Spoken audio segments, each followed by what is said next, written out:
James Lynch.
Well, good morning. Yesterday, I was at the White House at the invitation of the President to update him, the Vice President, as well as others from the administration and the Coronavirus Task Force about Iowa's approach to COVID-19, especially as it related to our aggressive testing strategy, robust case investigation, all to contain and manage virus activity here in Iowa.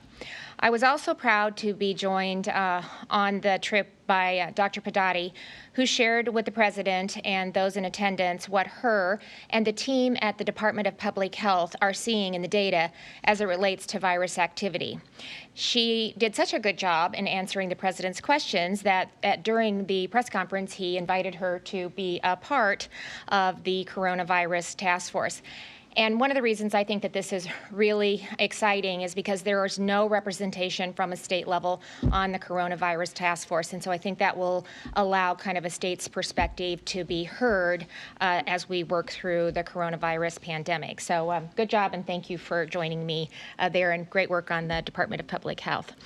It was also an opportunity for me to highlight Iowa's role in feeding the nation and the world, some of the significant challenges that we faced related to that with COVID-19, as I was able to highlight 10% of the nation's food supply is produced by Iowa farmers. Nearly 80% of our workforce was essential and remained open as we moved through COVID-19.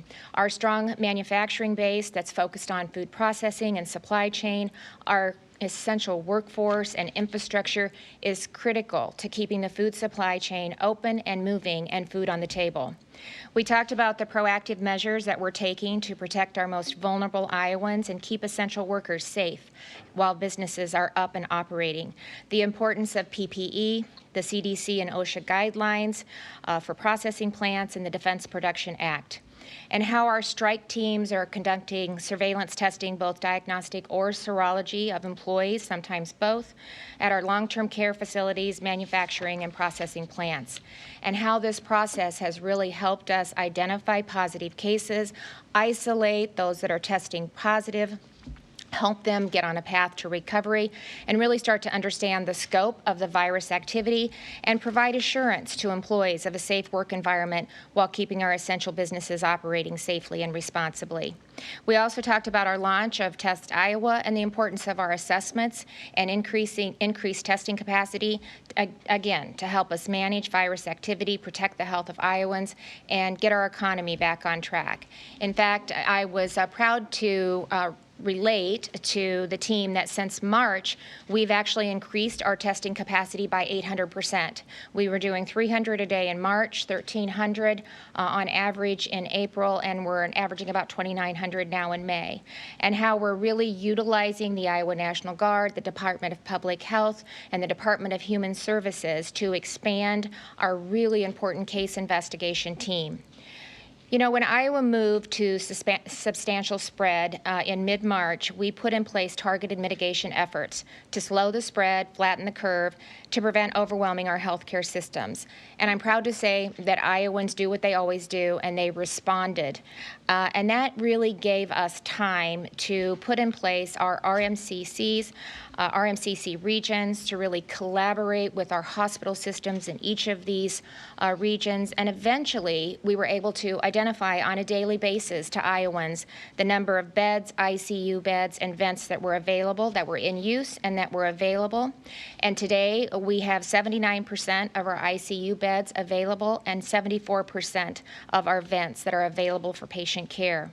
So since then, since we kind of really accomplished what we were trying to do to make sure that we had the healthcare resources available, we now have shifted our focus from mitigation of resources to managing and containing virus activity as we begin to open Iowa back up. Another part of Iowa's response to COVID-19 has been keeping Iowans informed.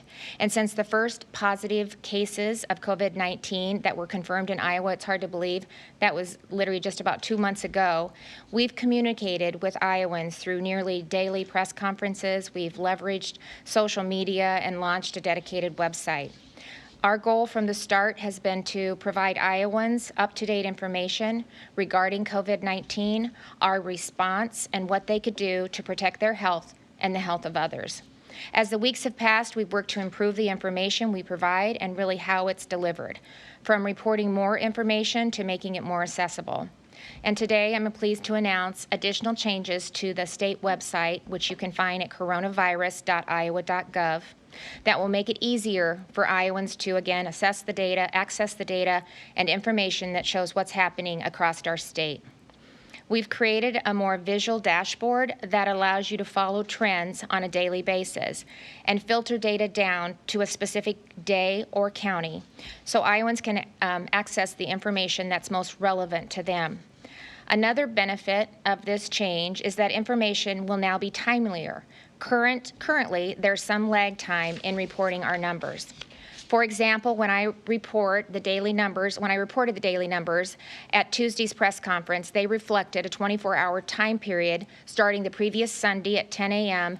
to Monday at 10 a.m. Now we'll be able to report cases from 12 a.m. to 11 p.m. the previous day, providing information sooner and giving you a better sense of the current situation. Because of this change in the reporting time frame, the total case counts you see on the website today now include tests reported from 10 a.m. Tuesday through 11:59 p.m. last night on Wednesday. Because of the reporting time change, all daily numbers on the site now reflect cases from 12 a.m. to 11:59 p.m. each day, so they will not match up with what we previously reported. I can assure you that the numbers are accurate. They just reflect a different period of time from when we were originally reporting. I've heard many anecdotal stories about Iowans who have created spreadsheets to carefully track the numbers from day to day. So if you've been doing that, the latest change means you won't be able to reconcile your numbers with the updated information that's now on the website. But we do have a new feature that I think you'll appreciate. You can now export the data from the website to a spreadsheet or a variety of other files. And so that should make the data more functional for you. And that really is the purpose of the latest update to our website. You can also see the case counts for every day since our first positive cases. Having the ability to look back over time has been a regular request, but providing this information has not been easy until now. Providing more information to Iowans, making it easier to understand and access, and being transparent with the type of data we're using to inform our decisions. This site, it's also very interactive, which is something that I really like. And one of my favorite features is, again, the ability to drill down to cases by county. So if you click on the county, if you click on any county on the map, or even multiple counties at once, some of the data on the page updates to reflect the area that you selected. You can access also Test Iowa data, including the number of assessments completed by age and gender, and a breakdown of county. You can also continue to access data that has been regularly reported, including hospital resource data through the RMCC report and information about our long-term care outbreaks. One data item that continues to be of interest is the epi curve, which is now represented in multiple ways on the website. And I've asked Dr. Padati was instrumental in making that possible, so I've asked her to explain more. Dr. Padati? Thank you, Governor Reynolds. Again, I think when we talk about an epidemic curve or epi curve, this is one of the important ways that public health epidemiologists look at information. And this is the time element of the person, place, and time data that we use to understand a disease or a condition. And so what you'll find on the website will be another epi curve. In fact, you'll see two. And one of them is going to report total tested people by day, so that's the time element, and the other will report positive cases by day, again providing that element of time to understand trends. And that's an important part of assessing this virus and our response as we move forward. And it's an approach that we've taken in public health over the past several decades with regard to flu. It's important for us to be able to assess overarching trends at the national, state, and local levels to help us understand disease activity and where to target resources to help implement public health measures that will help keep people safe and healthy. Thank you, Dr. Padati. I really appreciate the work that you and the team did to make the data more meaningful for Iowans. So I hope everyone will take some time to explore the new features on the website and find what's of interest to you. So again, just go to coronavirus.iowa.gov. Data about virus activity across the state really has continued and will continue to help us drive the decisions we make about how to contain and manage it and begin to gradually reopen businesses in a responsible manner. Just as we can't stop the virus completely, we also can't keep businesses closed and our lives restricted indefinitely. And effective tomorrow, some additional restrictions will be lifted. Dentists may resume dental services in compliance with certain requirements, including those that were adopted by the dental board, and they must also have adequate inventory of PPE and a plan to conserve it. Campgrounds, drive-in movie theaters, tanning facilities, and medical spas may reopen according to business guidance from the Department of Public Health. And effective statewide tomorrow, the following businesses may open according to public health guidance: malls at 50% capacity with common seating and play areas closed, and some retail establishments may reopen at 50% capacity as well. As we have seen this week, business owners will decide whether the time is right to reopen their doors, just as Iowans choose whether or not they will resume some of their normal activities. Regardless of our individual decisions, we must all continue to take personal responsibility for our health and the health of others by continuing to practice all preventive health measures and reduce your risk to being exposed to the virus or exposing others. Social distancing, careful hygiene practices, wearing a mask if you choose. It's how we continue to interact in public. It's how we'll continue to interact in public for some time so that we protect ourselves and those who are the most vulnerable. So again, if you're a vulnerable Iowan, 65 or older, or you have some underlying conditions, continue to stay home and to really manage your exposure to the virus. So thank you for doing your part, and with that, we will open it up for questions. Governor, yesterday Vice President Mike Pence said that Iowa has been a success story. Do you agree with that? And if so, what are you basing that on? And do you believe that we've gotten over the peak? Well, so I do think we're shifting in the way that we're talking about the virus and how we maintain it. So originally, as we talked about, our goal was to stabilize, to really make sure that we were flattening the curve, that we were slowing the spread, that we weren't overwhelming our healthcare resources. And as I said in my remarks, through the RMCC and what we've been able to do, and because Iowans really adhered to what we asked them to do with the targeted mitigation efforts, we now know the amount of ICU beds that we have available, the number of vents that we have available, the surge plans that hospitals have put in place to be prepared for an outbreak if that should happen. So I think one of the things that they talked about that we have done kind of uniquely in the state of Iowa is our aggressive testing capacity, especially with our role in manufacturing and our long-term care facilities. So by being able to provide increased testing capacities to our processing plants, both diagnostic PCR and serology testing, we are able to identify quickly the number of positive cases, the number of negative cases, isolate the individuals that are positive, get them on a path to recovery, separate the lines so we're not mixing positive individuals and those that have tested negative, as well as providing appropriate PPE, doing measures inside of the plant to continue to protect this essential workforce, and really start to understand the scope of the virus and continue to not only protect the employees, but to keep our processing plants up and moving, our manufacturing plants up and moving, to do everything we can to protect our most vulnerable in our long-term care facilities, and again, really start to mitigate some of the impact from the virus. So from that perspective, yeah, I think we're an example that other states can follow, and because of the data and the robust case investigation and tracing, that also provides us the data on how and where we need to really target our approach to get in front of some spike or some additional virus activity that we're seeing in counties, in communities, and what that may look like and how we can be proactive in addressing that. I think reviews of data of multiple states that we've seen on NPR and some other national publications have shown that Iowa doesn't necessarily stand out in its test capacity. Test Iowa hasn't ramped up yet.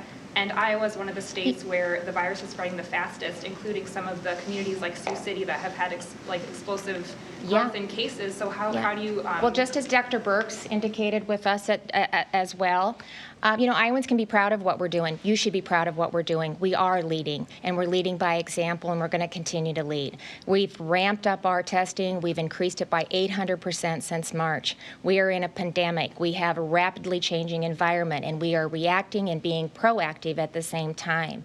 When we had a chance to talk to them about how we're aggressively utilizing testing and contact tracing and working in partnership with our manufacturing facilities, they didn't understand that we were going to the hot spot and we were testing. So of course our positive cases are going to increase, and of course we're going to continue to see that. But we're also, like we did with some of the plants, we're going to identify, we're going to separate, we're going to mitigate the exposure, and we're going to be able to get them back up and increasing their capacity at these plants so that our farmers who are producing meat supply for the country and for the world can continue to do what they do and play a critical role in feeding the world. And so this is a finely oiled machine, and we have to make sure that all aspects of it are working appropriately. And so we've got farmers that are raising hogs and cattle and producing, and we got processing plants that need to be able to process. And so we need to do it responsibly and safely, and we are doing that. And so evidently, they do think that we're doing a good job. That was the comment that he made. And as I said, I thought Dr. Padati did an excellent job of talking about virus activity and how we're managing it, what we're seeing from the data, and how we're really utilizing that to be proactive in our response. And evidently she did it well enough that they thought that she should be a part of the coronavirus task force. So I think Iowans should be proud of that. And I know that I certainly am. It's not perfect, but I think we're doing everything we can to really take care of Iowans in a responsible way, but also to get this economy up and going so Iowans can get back to work, and we can do everything we can to get our lives somewhat back to normal. Governor, you traveled out of state obviously yesterday and have chosen not to self-quarantine upon your return. Should Iowans feel safe now to travel wherever and not take that precaution? So again, Iowans need to make those individual choices themselves. They need to apply personal responsibility, take into account where they're going, what they're doing. I didn't use commercial flight. I talked about that before I left. I took a test at arriving at the White House, an Abbott test to make sure that I tested negative. They took my temperature about every time I turned a corner. I left the White House and came back home. So, but again, Dave, people need to start, they have to make these personal decisions. They have to apply personal responsibility. If you are a vulnerable Iowan and you have underlying conditions, then you maybe need to rethink, your travel and probably continue to stay home and limit your trips outside of the home. Governor, I have a quick question for you about the meatpacking plant situation. Yeah. I know the governors of Nebraska and South Dakota have said that among meatpacking plant workers, they live in close proximity, and perhaps some of the spread is among the community itself and has nothing to do or little to do with where they work. Do you agree with that concept of the rapid spread among people who live closely together? Obviously, I think a lot of people believe it started at the meatpacking plant, but what's your take on that? Yeah, thank you for that question. I think it's another example of a place where we've continued to learn more about this virus, and we're going to continue to do so. So just like when we think about the spread of other diseases, other bacteria or viruses, we think about opportunities for those kinds of things to happen. And we know about this virus that being in close personal contact is one of the risk factors for allowing this virus to move from one person to another. And that's why a lot of the recommendations that we've made are really focused on ways to limit that interaction and limit those opportunities. And so I think taking everything together, we certainly know people who live in households might be spending time in close proximity. And if there are other opportunities or places where people might potentially be in close proximity, that's exactly why we're trying to reinforce, older people and people with underlying conditions should not be in those situations and should be still staying home. And also reinforcing things like social distancing and the use of cloth face coverings in public if you're unable to maintain that kind of distance. And so regardless of the setting, I think keeping in mind that what we know biologically is that being in close contact is a potential risk, that helps us guide the recommendations and public health control measures that we put in place in a variety of settings.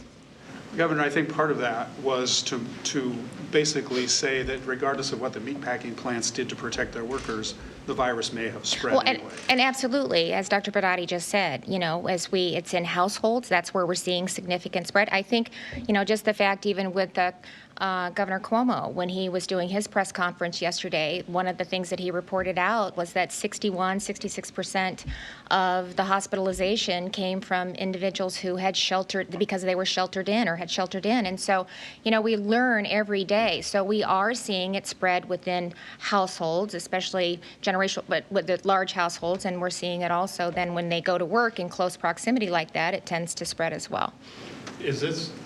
Can we assume from that there's maybe a broader change of thinking now, that the restrictions we did may not be, either weren't necessary or aren't necessary for the future based on what you're learning about the virus? Yeah, well, so kind of that's what I was saying in the remarks. I think originally it really was about protecting Iowans. There were so many unknowns, and it was about managing our resources. The early projections were like, thousands of Iowans were going to be impacted, hospitalized, the number of deaths, the number of potential vents that would be needed. So we just didn't know, and we didn't have a good understanding of what our resources were. So while 80% of our businesses were up and going and remained working because of our essential workforce, we did put targeted mitigation efforts in place. And by doing that, really kind of limiting the activity, asking for social distancing, closing down some of our non-essential businesses, and Iowans really responded. They did a great job. And because of that, that bought us time so that we could put in place the infrastructure and the system to understand where those vents and beds and ICU beds were at, not only from a state perspective, but from a regional perspective. And I think now that we've done that, and now that we've seen based on Iowa data what some of our numbers are, and so we're changing our strategy, I think, about how we look at this, like we do with the flu, kind of like Dr. Badati said. So we're looking at containing and managing, which allows us to continue to open up in a very safe and responsible way. We're not opening them up at full capacity. Most everything is at 50% capacity. We're asking them to still social distance. We're still limiting social gatherings to 10 or fewer. So, we're doing it in a responsible manner, and Iowans need to continue to be mindful. But I think we need to also, that allows us to move to the next phase and really start to open up and realize that we can do that in a responsible and safe manner. And I've been so impressed with the businesses and the churches and everybody. They really are being very responsible. They're making their decisions on whether they're ready to open up, if that's the right thing for them to do, and how they're doing it. They're paying a lot of attention and utilizing the Department of Public Health's guidance that they have put in place for them to kind of walk through when they're thinking about reopening. And so my hope is, as we continue to watch the trends and monitor the virus activity, that we can continue to open things back up as we move forward. Aaron Murphy, Lee News, go ahead. Thank you, Governor. You've occasionally mentioned the serology testing. I think you did earlier again today here. I'm just wondering if you would be willing to tell us a little bit more about that specific kind of testing, just how and where the state is conducting that, and where that type of test specifically fits into the bigger picture of informing the decisions you make. Yeah, so that was another aspect that we got to really highlight at the meeting with the president and team yesterday, and I'll have Dr. Padati give you some more details, but we've been using it at some of our processing plants, and we've also been using it with our long-term care facilities. And I'll let Dr. Padati talk about kind of what we're gathering from those testing options. Thank you. So again, I think that what we've seen in the several months that we've been responding to this new virus is that we continue to learn more and continue to adjust our response, which is a critical thing to be as flexible in adjusting the way that public health, laboratory, and clinical partners respond to things as we learn more. And I think that that's something that we'll continue to do as we monitor virus activity. And one of the things that we've continued to look at are other ways to gain insight into what that activity might be.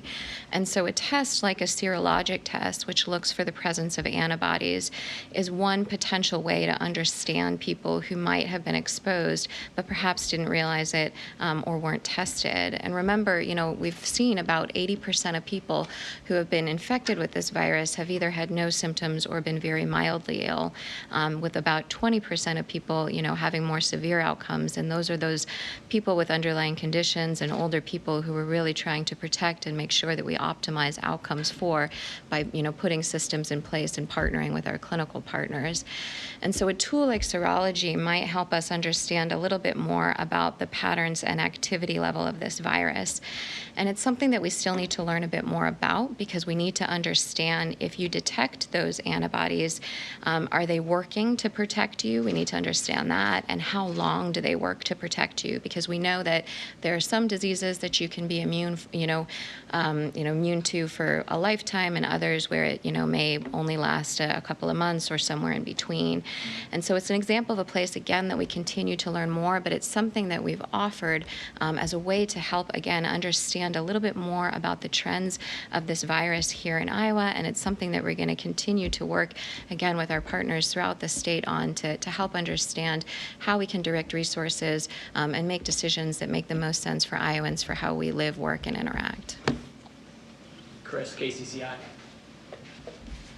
Hi there. Got a two-pronged question, but I think it should be pretty quick answers. What specific data points were used to guide the reopening decisions announced yesterday? And where exactly does Iowa rank among the 50 states in terms of testing rates? So again, some of the criteria that we used, again, remember we're shifting strategy, so we now have identified that we have the resources available to take care of Iowans in the case that they would need to be hospitalized or we saw some type of a surge.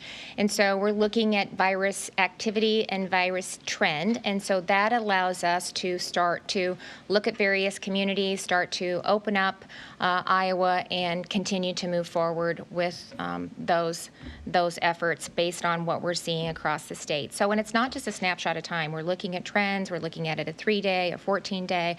We're looking at positivity rates. We're looking at hospitalization. We're looking at a variety of things. But I think really we do, as we think about how we start to open up the state, it is about containing and managing the virus so that we can, early on with the data that we're seeing on a daily basis, really start to identify where we're seeing some activity, where we're potentially seeing some clusters of increased activity. And that allows us to get in and just to maybe do additional testing, so we'll know what is the scope of the virus that's happening there within the community. It may mean that we need to get into the community and provide them some additional education to just say we're seeing a little bit of a flare-up, so be mindful about that. If you aren't feeling well, if you're a vulnerable Iowan, I think it's really important that you stay in and protect yourself. And so those are some of the things that different ways that we can help manage this as we move forward. Great. I can't remember the other We're question. going to go to Nick at Des Moines Register. Yeah, thank you, Governor. What do you say to Iowans who are still waiting for their Test Iowa results a week or more after being tested? Yeah, I think we're caught up. So we're caught up with the test. I think that was Tuesday. At the end of day Tuesday, we were caught up. So we ran about 2,000 Iowa tests through that have been validated and they have been reached to. But if you haven't received yours for some reason, just call the office and we can help facilitate that. But the backlog is caught up. Last question, we're going to go to Okay. Last question, we're going to go to KTIV in Sioux City. Good morning, Governor. Michaela Feldman, KTIV. You made the announcement yesterday to open certain businesses in Woodbury County tomorrow. That's earlier than first planned, but numbers here in Woodbury County are continuing to increase. I mean, today we're seeing our deadliest day with 3 deaths. Are you concerned that you decided to open businesses here in Woodbury County early while we're seeing an increase? And what went into that decision to open earlier? Well, it's just retail businesses, and again, it's 50% capacity. They need to continue practicing social distancing. They also need to continue to proper hygiene and do additional sanitations to be able to open. Again, Iowans will make the decision whether they want to go to the facility or not, but we've done it on a very limited basis. And, you know, just like people are going to the grocery store, this isn't, you know, it was a fairness issue and really opening up retail statewide. And again, if you're not feeling well or you're concerned or you don't think you're going to be able to social distance, wear some type of a face covering. If you're sick, stay home. And if you don't feel comfortable going to these establishments, then don't go. Thanks, everyone.